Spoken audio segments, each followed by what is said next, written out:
யாசிரும். அன்பர்களே, இன்று டிசம்பர் மாதம் 15ஆம் தேதி திருவருகை காலத்தின் 3ஆம் ஞாயிறு. இன்றைய 3 வாசகங்களும் நாம் இறைவனை நெருங்கி வர வேண்டும், அவருடைய மையப்படுத்தி வாழ வேண்டும் என்ற கருத்தை வலியுறுத்துகின்றன. இன்றைய நற்செய்தி லூக்கா 3ஆம் அதிகாரத்தில் எடுக்கப்பட்டிருக்கிறது. திருமுழுக்கு யோவான் போதித்துக் கொண்டிருக்கிறார். அவருடைய போதனை மக்களின் உள்ளங்களை தொடுகிறது. மக்கள் மனமாற்றமடைய விரும்புகிறார்கள். திருமுழுக்கு யோவானின் போதனை கேட்டுக் கொண்டிருந்த அந்த வழிதண்டுவோரும் அவரை அணுகி வந்து மனமாற்றமடைய விரும்புகிறார்கள்.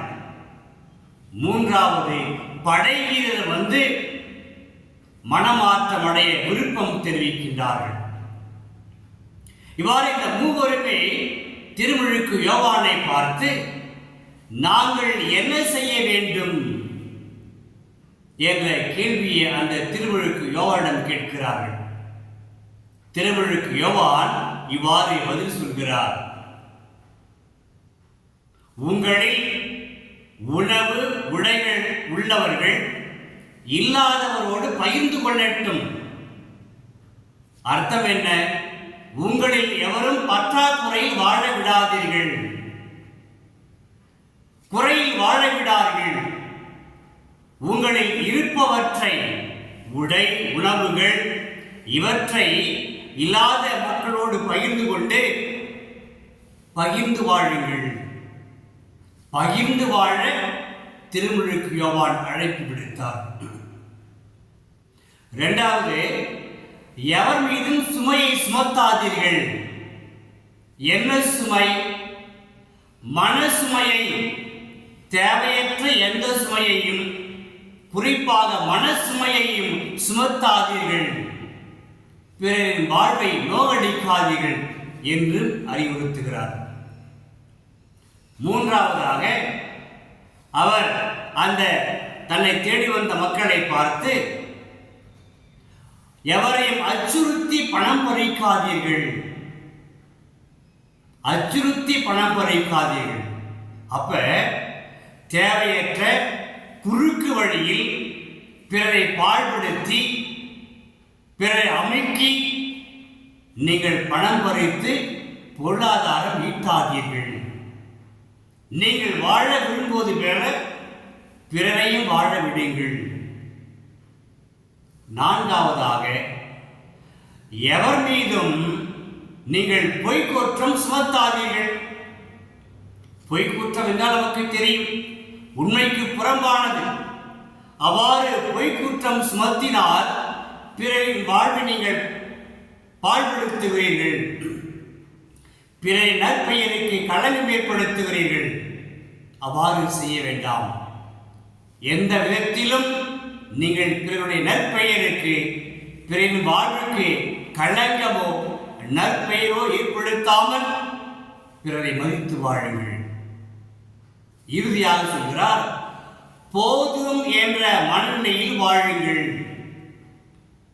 என்றால் அன்றும் இன்றும் தேவைகள் அதிகரித்துக் கொண்டே இருக்கிறது. மனித தேவைகள் நாளுக்கு நாள் பெருகிக் கொண்டே இருக்கிறது என்றே சொல்லலாம். அப்படி இருக்கின்ற காலகட்டத்தில் திருமுழுக்கு யோவானின் அந்த வார்த்தைகள், அதாவது நீங்கள் தேவையில்லாமல் பயன்படுத்தாதீர்கள், அற்புதமான வார்த்தைகள் இல்லையா? இந்த அறிவுரை சொன்ன திருமுழுக்கு யோவான் இவ்வாறு வாழ்ந்தால் நீங்கள் மீட்பரை காண முடியும். எப்படிப்பட்ட மீட்பர் என்பதை முதல் வாசகம் செப்பனியா நூலில் நமக்கு இன்று எடுத்துரைக்கப்படுகிறது. ஆண்டவர் மக்களை பார்த்து சொல்கிறார், மகனே மகளே, நீ அஞ்ச வேண்டாம், உன் கைகள் சோர்வடைய வேண்டாம். காரணம், உன் மீட்பர் கடவுள் உன் நடுவில் இருக்கிறார். இரண்டாவது, அந்த உன் நடுவில் இருக்கிற கடவுள் உனக்கு மீட்பு அளிப்பவர், உனக்கு புத்துயிர் அளிப்பவர். மனித வாழ்க்கை போராட்டங்கள், சுமைகள் நிறைந்த வாழ்க்கை. நமக்கு வேண்டும் மீட்பும் புத்துயிரும். இவற்றை அழிக்கக்கூடிய கடவுள் உன்னடுவில் இருக்கிறார். அவர்தான் மீட்பர். அவரை இறுக பற்றிக் கொள்ளுங்கள் என்று முதல் வாசகம் சொல்கிறது. இரண்டாம் வாசகத்தில் தூய பவுலடியார் சொல்கிறார், எதை பற்றியும் கவலைப்பட வேண்டாம்.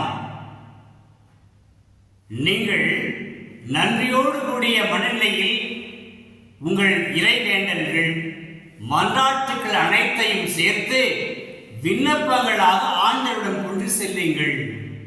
அவர் கேட்பார், உங்களுக்கு வாழ்வு அளிப்பார் என்று.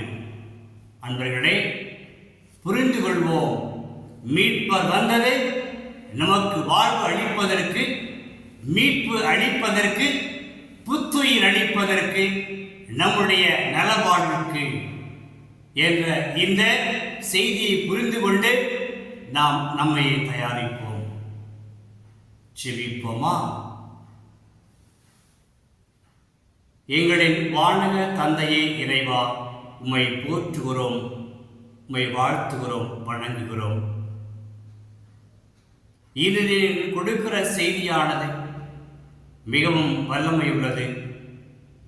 நாங்கள் எதற்கும் கவலைப்படாமல் நீர் எங்களுடன் வாழ்ந்து வருகிறீர், எங்களை வழிநடத்துகிறீர். எங்களுக்கு தேவையான வழிகாட்டுதல்களையும் நெறிமுறைகளையும் கொடுத்து எங்களை நெறிப்படுத்துகிறீர், ஊக்கப்படுத்துகிறீர் என்பதை நம்புகிறோம். தொடர்ந்து எங்கள் வாழ்வுக்கு தேவையான வாழ்வாதாரங்களை கொடுத்தும் வார்த்தையின் வழியாக எங்களை வழிநடத்தியருடும். இவற்றை உம்மகன் இயேசு கிறிஸ்துவின் வழியாக ஜெபிக்கிறோம் தந்தையே. ஆமென், ஆமென். இறைவா